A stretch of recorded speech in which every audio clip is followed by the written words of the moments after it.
Estou muito feliz de poder estar compartilhando com vocês, porque a esperança do nosso país são os jovens. E se você ainda não percebeu, nos próximos anos você vai ser uma pessoa completamente diferente do que é hoje. Você vai estar com mais responsabilidades. Provavelmente você vai estar casado. Ué? Ih, gente. Quem está solteiro aqui? Solteiro. Ou seja, só tem desesperado. E quando eu falo que vocês vão estar casados daqui a uns anos, vocês não dão amém. Não dá para entender. Quem vai estar casado daqui a 6 meses? Teve uns amém também. Mas a verdade é que a nossa vida, ela é uma construção, e daqui a um ano está tudo diferente, para bem ou para mal. Hoje você está falando amém, daqui a 2 anos minha vida está diferente, mas na verdade pode estar pior também, porque nós vamos colocando tijolos na construção da nossa vida, de acordo com várias coisas. Por exemplo, com as pessoas que a gente anda. Você começa a andar com uma pessoa, isso vai determinando que tipo de tijolo você está colocando na construção. Você começa, por exemplo, a ter experiências em ambientes que não são ambientes onde o Espírito Santo se manifesta. Você começa a colocar outro tipo de tijolo na construção. E por aí vai.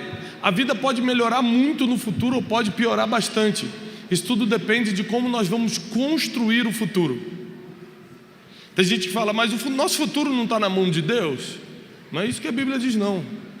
A Bíblia diz que Deus tem planos para você, planos de paz e não de mal. Eu também tenho um plano para os meus filhos. Eu tenho 3 filhos. Eu tenho muitos planos para eles, mas isso não quer dizer que vai acontecer, porque vai chegar um tempo que eles vão poder decidir o que eles querem fazer. Vai chegar um tempo que não adianta se eu quero que um faça medicina, o outro faça teologia e o outro faça ciências sociais. Cada um vai escolher o que quiser. Essa é a verdade. Ou seja, Deus tem planos maravilhosos para você, mas você vai tomando decisões no caminho, que vai colocando tijolos que talvez nunca deveriam entrar na construção da sua vida. Pessoas que jamais você deveria ter se relacionado. Nós, principalmente os jovens cristãos, temos um pensamento muito antigo até, de pensar muito no que é certo, no que é errado, e no que Deus vai perdoar e no que Deus não vai perdoar. Eu vou fazer isso porque com certeza Deus vai me perdoar depois. Querido, Deus sempre vai te perdoar depois. O problema é o tijolo que você colocou na construção. Isso fica. Você não pode confundir as coisas. Deus sempre vai te perdoar para a salvação, mas o tijolo que você colocou ali por causa de um relacionamento que não era para acontecer, por causa de uma decisão precipitada, por causa de uma experiência que jamais você deveria ter experimentado, por causa de ambiente que você jamais deveria ter entrado, Deus pode perdoar, jogar isso no mar do esquecimento e apontar para a tua salvação. Porém, o tijolo fica ali na construção. E muitos de nós hoje estamos construídos. Quem é você hoje? O fruto da construção de várias coisas que entraram voluntariamente ou involuntariamente na sua vida. Tem gente que está aqui que foi criado por pai e mãe na igreja, servindo ao Senhor. Outros foram abusados na infância pelos próprios pais, foram abandonados, tiveram que ser criados por outras pessoas, não conheceram o amor de uma família. Uns que estão aqui conhecem o Espírito Santo desde cedo, outros estão se convertendo recentemente. Alguns tiveram a oportunidade de estudar e formalmente ter um desenvolvimento do intelecto, outros não puderam passar nem do 1º grau. Cada um de nós tem uma história diferente, cada um de nós tem um passado diferente, cada um de nós carrega uma dor, um trauma dentro da gente. Cada um de nós foi construído por coisas que tínhamos consciência ou coisas que jamais tivemos ciência que estávamos sendo construídos por aquelas amizades, por aquelas experiências, por aqueles ambientes que entramos. E talvez você agora mesmo esteja lembrando de um monte de coisa, pessoas, ambientes, experiências que jamais você deveria ter se envolvido, permitido. Mas também tem aquelas pessoas que não tiveram uma opção. Quem nasce, por exemplo, no sertão não tem opção se quer beber água ou não quer. Simplesmente não tem. Existem coisas que não foram opcionais na nossa vida. Nenhuma criança escolhe ser abusada sexualmente na infância. Acontece e ela vai ter que lidar com essa dor ou não. Ela vai ter que lidar com essa experiência ou não. E é por isso que o que eu quero te ensinar na palavra de hoje pode mudar completamente o teu destino, aquilo que você tem traçado para o futuro. Então preste muito atenção no que Deus quer falar contigo. Abra sua Bíblia, por favor, em 1 Samuel, capítulo 16. Nós vamos ler uma história de Davi muito interessante. Capítulo 16 do primeiro livro de Samuel, a partir do versículo 17. Então disse Saul aos seus servos: buscai-me, pois um homem que toque bem, e trazei-mo. Qual era a exigência do rei? Alguém que tocasse bem. Aprenda a primeira coisa dessa noite: você nunca vai entrar num palácio se não tiver qualidade para estar diante de reis. Tem gente que fala, Deus me coloca. Na Bíblia não diz isso não. A Bíblia, todo mundo que esteve diante de reis estava qualificado para isso. O Espírito Santo só abriu a porta para quem estava preparado. A gente confunde as coisas. Deus é sempre aquele que abre a porta para quem se preparou para aquele dia, para aquela oportunidade. Tem gente que vai fazer a prova do Enem, a prova da escola, e fala, Espírito Santo me lembra. O Espírito Santo fica, mas lembrar de quê? Você não leu nada, não estudou nada. Não tem nada aqui nos arquivos para eu te lembrar. Você precisa fazer a sua parte. E olha isso, acha alguém que toque bem e traga-me. Então respondeu um dos servos de Saul, um dos servos que andava lá perto do rei, falou o seguinte: eis que tenho visto um filho de Jessé, o belemita. Belemita é aquele que nasceu, que vive na cidade de Belém. Ele sabe tocar. Aqui vai começar um currículo de Davi. Presta atenção, Davi era um adolescentezinho nessa época. Davi era um pastorzinho das poucas ovelhas do seu pai nessa época e já tinha um currículo que estava rodando em Israel. E o currículo dele é o seguinte: ele sabe tocar bem, ele é valente e vigoroso, ele é um homem de guerra, ele é prudente em palavras, ele tem boa aparência e o Senhor é com ele. Ou seja, quando surge um problema no palácio, quem é chamado é quem tem currículo. E repare que ele aqui não está no currículo dele que ele fez a Universidade Hebraica de Jerusalém. Não está no currículo dele que ele tem um 3º grau completo, porque esse currículo que eu quero falar para você hoje não é o seu currículo acadêmico, apesar de ser importante. É aquilo que falam de você quando você não está perto. É aquilo que falam de você quando você dá as costas. Porque Davi não estava naquela roda diante do rei, mas o nome dele foi mencionado, e bem mencionado, quando surgiu um problema no palácio. Tem vezes que surgem problemas e nós somos os últimos a ser pensados por alguém, porque a gente não sabe resolver problema dos outros. A gente só quer resolver nossos próprios problemas. E eu nunca vi alguém que resolveu os próprios problemas entrar para a história. Só entra para a história, só é convidado para palácio quem resolveu o problema dos outros. José não resolveu o problema dele ao sair da prisão. Ele resolveu o problema de Faraó e do Egito.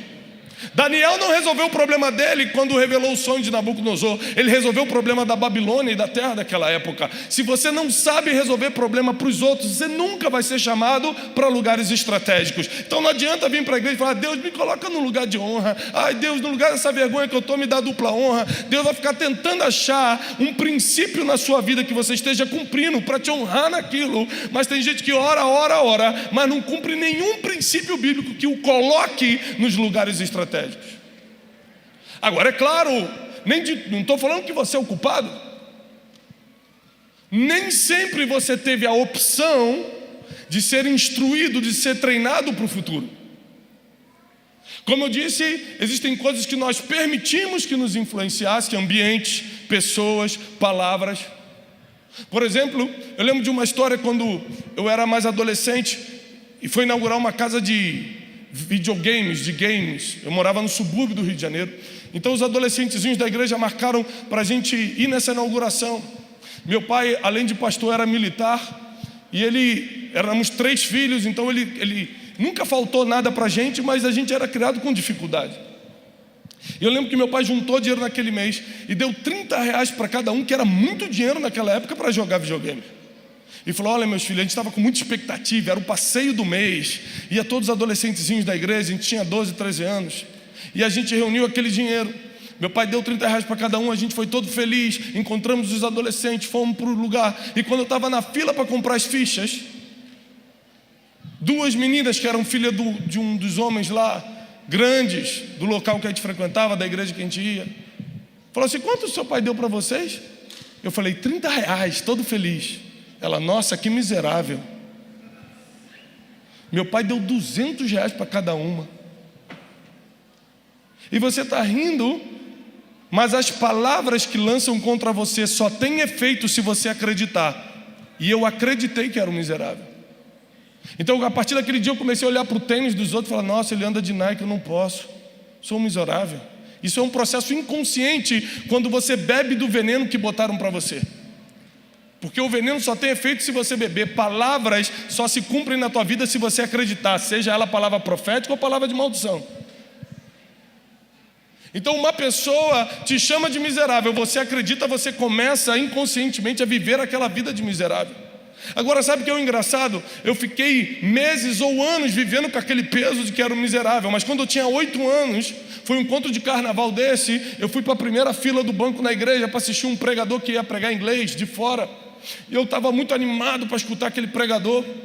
E eu lembro como se fosse hoje, era um calor de 40 graus no Rio de Janeiro, e eu sentado, e ele pregava, e eu falei: meu Deus, um dia eu vou pregar também, um dia eu vou falar em outros idiomas também. Eu fiquei ali olhando e falando com Deus com 8 anos de idade, e ele começou a suar muito, ele tirou o paletó dele, e quando ele tirou o paletó dele, porque estava suando muito, eu corri, não sei nem por que eu fiz isso, eu corri, fui até o altar e peguei para segurar o paletó dele, até que ele olhou para mim e falou assim: eu vi teu coração.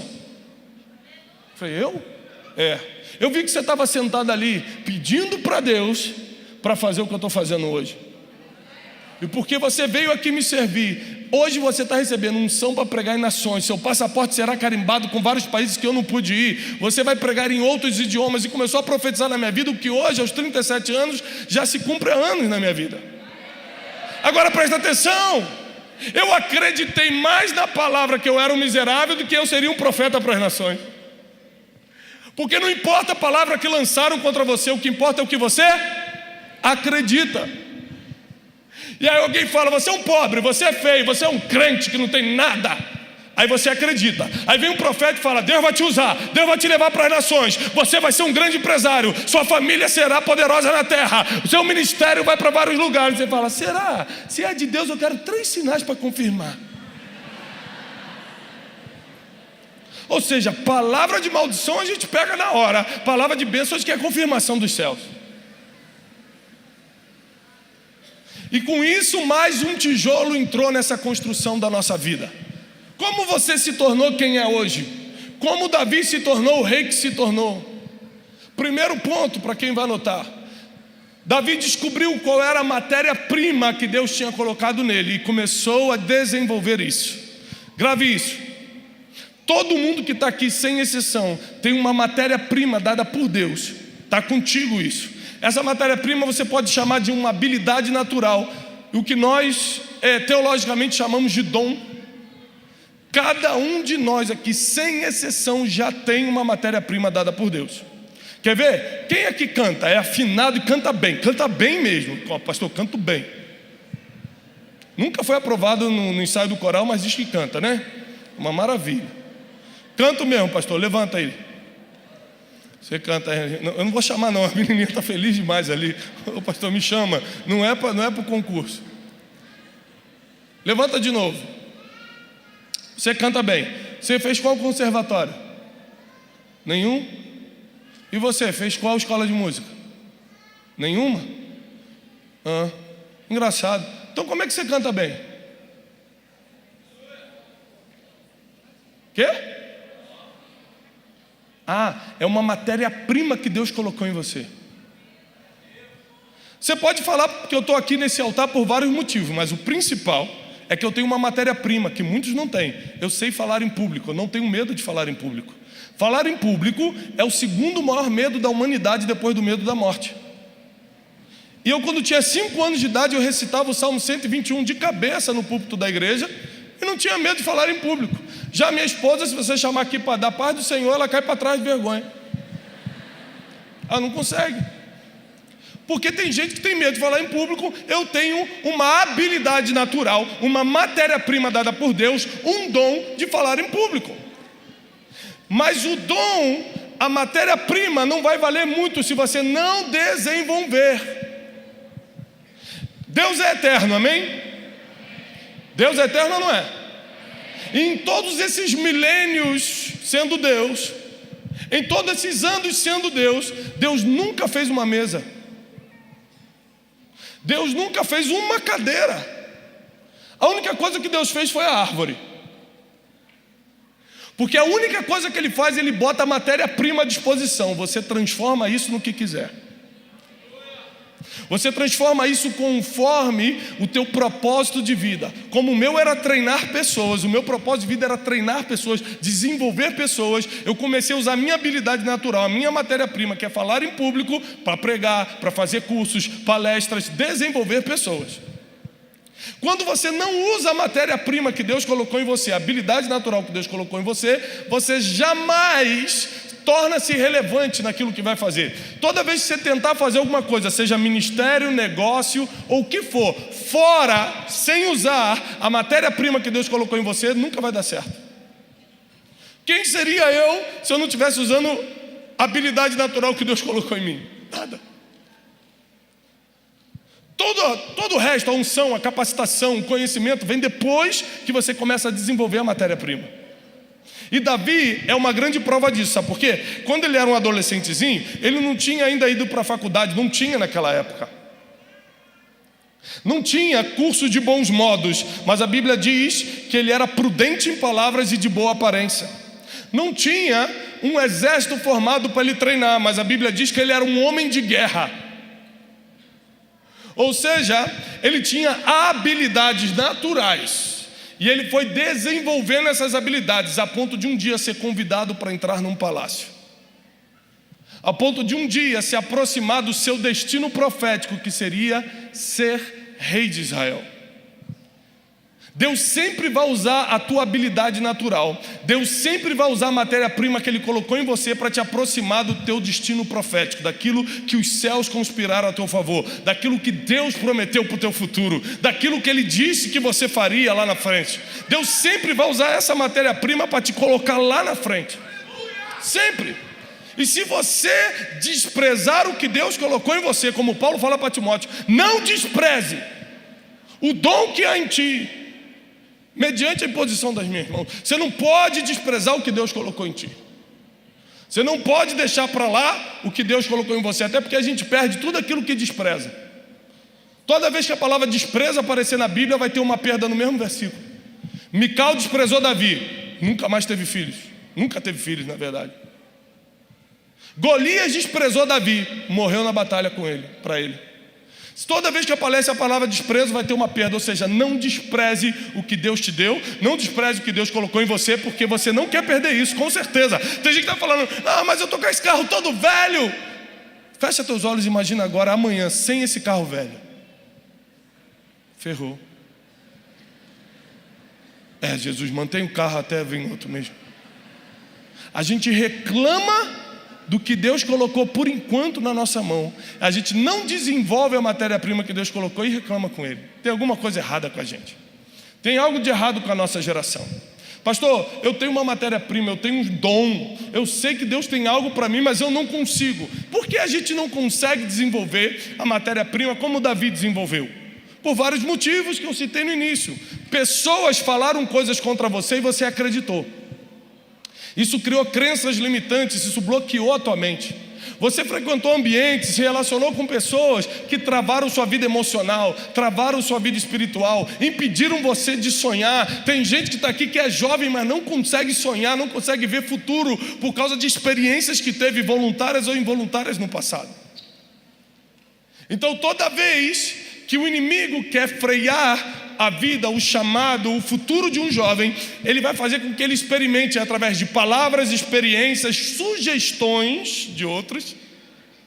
Experimente essas coisas negativas para que o futuro seja bloqueado, porque o inimigo mesmo não consegue bloquear o seu futuro. Você vai ter que decidir por isso. Você vai ter que decidir por não avançar. Então o que ele pode fazer é colocar experiências, palavras, pessoas, sugestões para que você mesmo desanime e desista de avançar. Repare isso, Davi vai para a guerra, homem preparado, já tinha matado o urso, já tinha matado o leão. Na verdade ele vai por acaso na frente de batalha para entregar pão para os irmãos e queijo para os capitães. Quando ele chega na frente de batalha, e está difícil pregar com o cheiro do churrasquinho aqui, amém? Abençoa o irmão do churrasquinho, Senhor, prospera ele. O irmão começou a assar o churrasquinho na hora da pregação, o pregador está quase pedindo licença e indo lá. Estou brincando.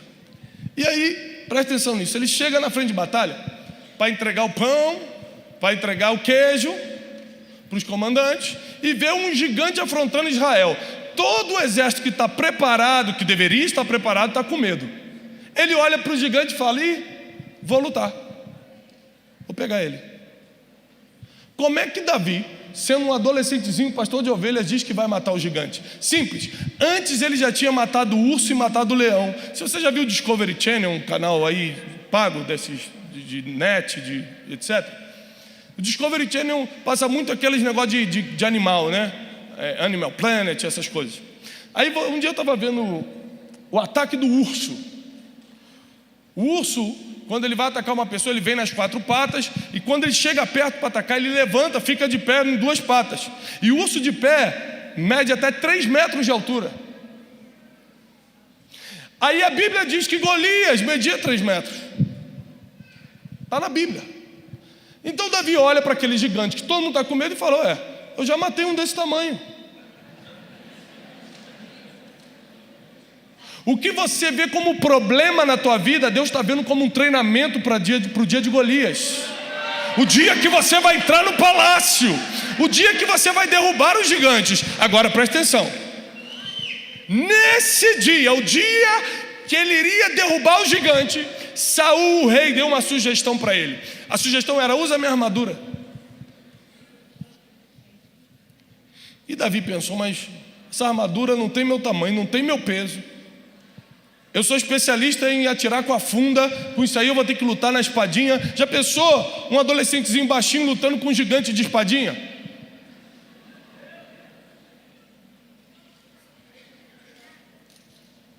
Enquanto todo mundo estava vendo: nossa, Golias é muito grande, estou com medo. Davi estava vendo: Jesus, muito obrigado, o bicho é muito grande, não tem como errar. Porque não é o trabalho que é difícil, a ferramenta que pode ser errada. Então tentaram sugerir uma ferramenta que Davi não dominava. E se Davi tivesse aceitado as sugestões dos outros, ele não teria derrubado, ele teria caído diante do gigante. Tem muita sugestão de pessoas que estão até próximas de vocês, que podem te fazer cair no dia do gigante. Tem muita gente que vem opinar na tua vida, que não teria essa autoridade para fazer o que fez, para falar o que falou, para sugerir o que sugeriu. E às vezes por inocência, às vezes por destreino, a gente aceita e entra numa furada. Mas Davi não, Davi soube dizer não para um rei. Tem gente que não sabe dizer não para o vizinho quando pede dinheiro emprestado. Você sabe que ele não vai pagar, sabe que não pode dar aquela carona. Eu não sei dizer não, o irmão pediu a carona. Tem gente que não sabe dizer não para nada. Davi soube dizer não para um rei, para que pudesse cumprir o propósito daquele dia. Se você não sabe dizer não, você vai ter muito problema no futuro.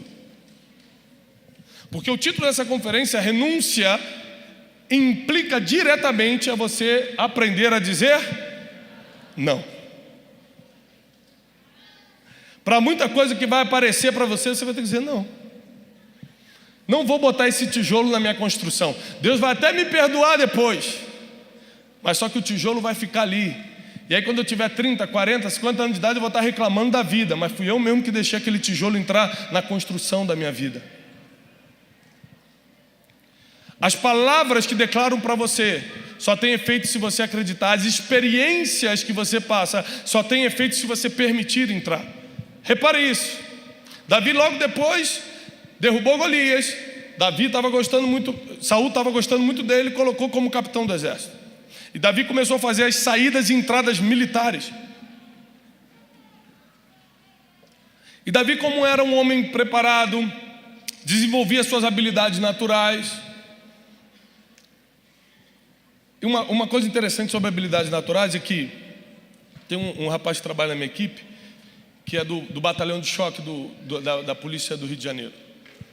E ele fala, olha, o treino para você entrar tanto no BOP quanto no choque é um treino muito difícil. Você pega todo mundo, por exemplo, joga no mar, numa piscina gelada, num dia frio, e deixa ver quem aguenta. Ninguém treinou para ficar debaixo da água no frio.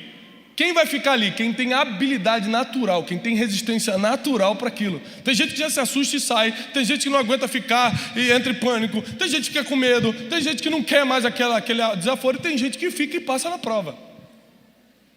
Então tem gente que tem habilidade natural para a guerra. Era o caso de Davi. Ele era um guerreiro. Então por causa disso ele tinha muitas vitórias. E ele, voltando de uma das vitórias, as mulheres de Israel começaram a cantar. Para pensar nesse ambiente, para pensar nessa experiência, para pensar nessas palavras, tudo de uma vez só. As mulheres começam a celebrar, gritar e cantar. Saul matou milhares, mas Davi seus 10 milhares. Toda a experiência, presta atenção, toda a experiência é multi-interpretativa. Você pode interpretar a mesma experiência de formas diferentes. Por exemplo, quando você pensa em José sendo vendido por seus irmãos para ser escravo no Egito, qual é a palavra que vem na sua cabeça agora? Não é possível, gente. Você não quer participar? Traição. Injustiça. Vem na hora, mas a palavra traição salta na nossa mente. Traição. Ele não sabia que estava indo para uma armadilha. Então a gente interpreta assim. Os irmãos de José também interpretaram assim, mas José não interpretou assim. A mesma experiência que ele era o danificado, a vítima, ele não interpretou assim, está lá na Bíblia. Quando os irmãos vêm comer na mão dele, porque a fome atinge todo mundo e só José tinha comida. Quando os irmãos vêm pedir comida, é para se cumprir a palavra que diz que Deus vai preparar uma mesa na presença dos teus inimigos. E agora ele tem que fazer a atitude que Jesus nos ensina anos depois, dizendo: se teu inimigo tiver fome, dá de comer, porque só assim, você amontoará brasas vivas na tua cabeça e serás chamado filho do Deus vivo. Só assim. Aí José, vendo que eram seus irmãos, chama eles para uma salinha, tira a roupa faraônica e diz o seguinte: sou eu, José. E os irmãos entraram em desespero, falaram: meu Deus, um homem que a gente traiu, o irmão que a gente vendeu, agora é o homem mais poderoso da terra, pode mandar matar a gente. Eles ficaram cheios de medo. José percebeu que ele estava com medo e falou o seguinte: não fiquem com medo, não foram vocês que me venderam para o Egito. Olha como que ele interpretou aquela traição. Não foram vocês que me venderam para o Egito. Não, Deus que me enviou adiante de vós, para que hoje eu fosse o sustento da terra. Ou seja, a mesma experiência para uma pessoa é uma coisa terrível, é uma injustiça, é uma traição. Para ele era um plano de Deus que ia colocar ele no lugar que ele tinha que estar. Então você precisa entender pelo que você está passando, pelo que você passou e qual é o propósito de Deus para isso no futuro. E quando o inimigo percebe que tem uma matéria-prima especial em você, quando o inimigo percebe que você tem uma habilidade natural e que aquilo é uma arma, uma ferramenta muito forte na mão de Deus, ele é claro que vai investir mais em você do que nos outros. Então ele vai botar várias feridas emocionais.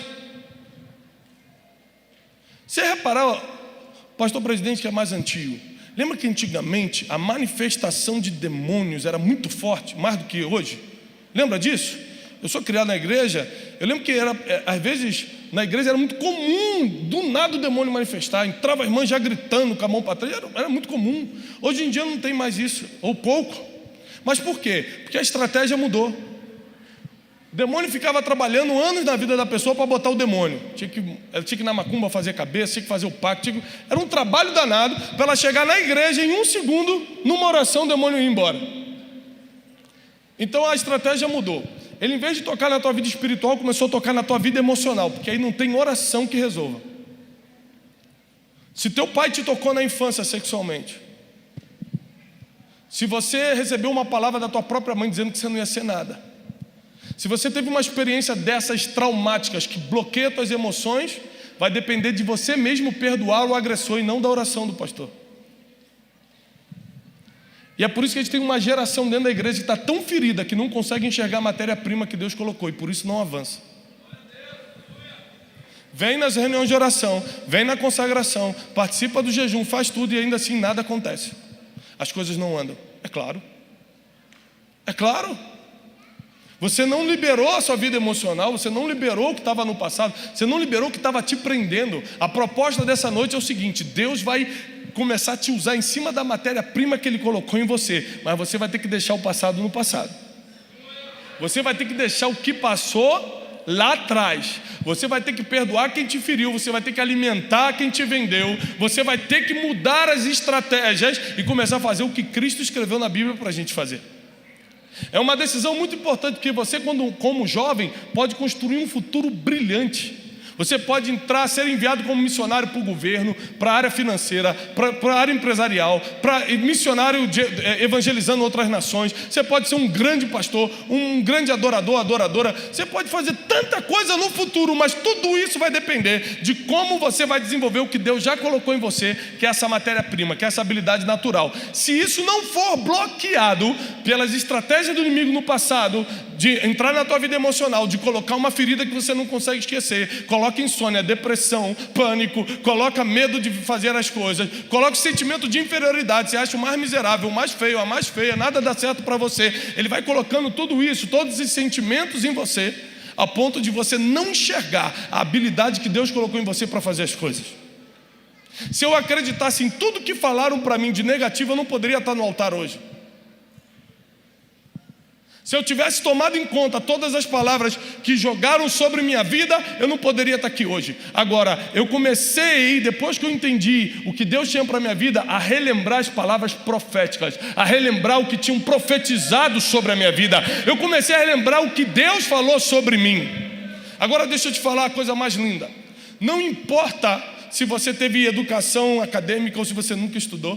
Não importa se teu pai foi o melhor pai do mundo ou o pior pai do mundo. Não importa se teu passado foi todo santo ou se teu passado foi todo quebrado. Sabe qual é a vantagem do Espírito Santo? Quando você entra diante da presença do Espírito Santo, Ele iguala todo mundo. Ele perdoa quem está ferido, Ele levanta quem está caído, Ele entra no lugar que está vazio por causa de um pai que abandonou. Ele iguala todo mundo. A própria Bíblia diz que Jesus veio para quem estava enfermo e não para quem estava são. Para quem está bem, parabéns, continua bem.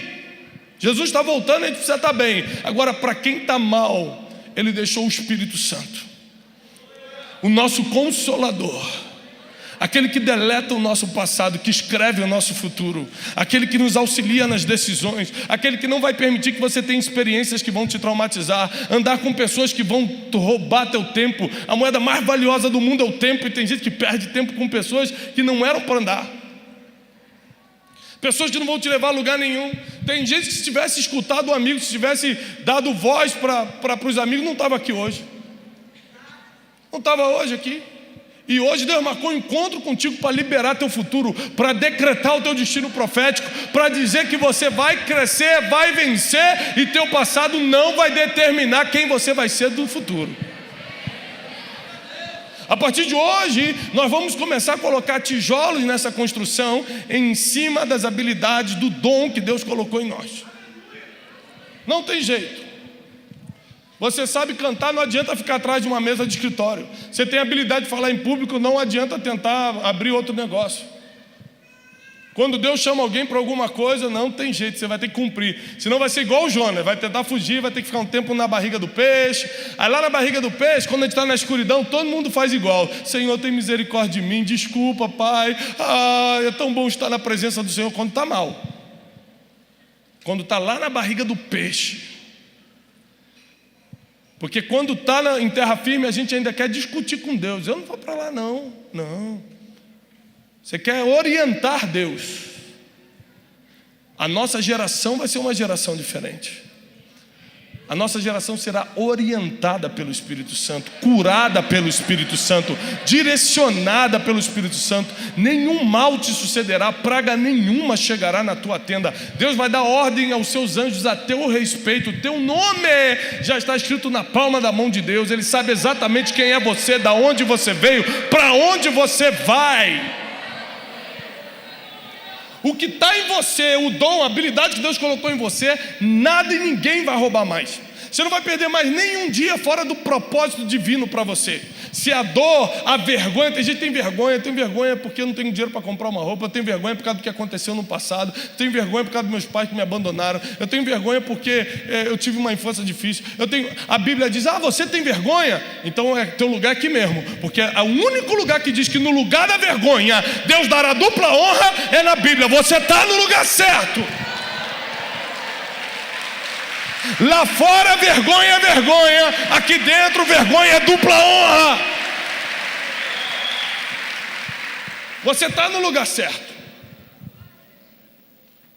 Mas pastor, foi muito humilhado, eu passei por muita humilhação. Você está no lugar certo, porque a Bíblia também diz que os humilhados serão exaltados. Lá fora humilhado é humilhado, aqui dentro humilhado vai ser exaltado. Você veio no lugar certo. Não tem outro lugar que um jovem possa estar para trilhar um futuro de paz e prosperidade que não seja a igreja do Senhor. Não tem outro lugar. Eu me considero uma pessoa relativamente inteligente. E hoje, pela misericórdia de Deus, eu podia dar qualquer destino para os meus filhos. Posso prepará-los na Harvard, posso treiná-los para ser qualquer coisa. Mas sabe o que eu quero para os meus filhos? Depois de estudar o mundo, de viajar mais de 60 países, de fazer mestrado, doutorado, sabe o que eu quero para meus filhos? Que sejam profetas, pastores, evangelistas. Não existe coisa melhor para os nossos filhos do que estar no altar do Senhor. O único lugar seguro, o único lugar que tem salvação, o único lugar que aponta para o céu, o único lugar que vai apagar o nosso passado e vai desvendar o nosso futuro.